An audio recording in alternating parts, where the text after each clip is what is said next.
ഇതിന് ആക്ച്വലി രണ്ട് ഭാഗമുണ്ടെന്ന് തോന്നുന്നു. അതായത് ഇത്തരം ബെയ്റ്റുകൾ ഓഡിയൻസിന് താല്പര്യമുള്ളത് കൊണ്ടും കൂടിയാണ് ഇതിന് വ്യൂസ് ഒക്കെ വരുന്നത്.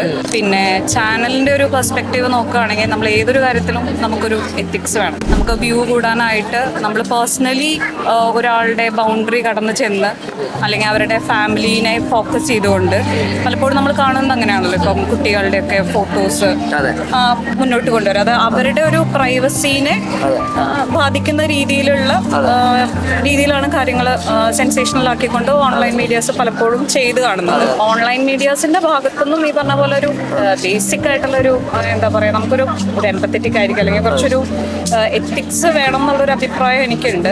ഇതിന്റെ വ്യൂവേഴ്സ് എന്ന് പറയുന്നത് ഇത്തരം ബൗണ്ടറീസ് കടന്ന് ചെന്നിട്ടുള്ള കാര്യങ്ങൾ കേൾക്കാൻ താല്പര്യമുള്ള ആൾക്കാരും ഉണ്ട്. ഈ രണ്ട് സൈഡും ഉണ്ട്. ഇങ്ങനത്തെ ചാനൽസ് ഒക്കെ മഷ്റൂം ചെയ്യാനുള്ള ഒരു റീസൺ താല്പര്യമുള്ളതാണ്.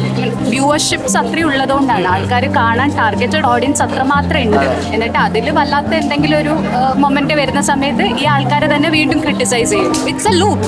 അതിൽ ബെനിഫിറ്റഡ് ആവുന്നത് ഒരു രീതിയിൽ ഈ ചാനലിലെ ആൾക്കാർ തന്നെയാണ്.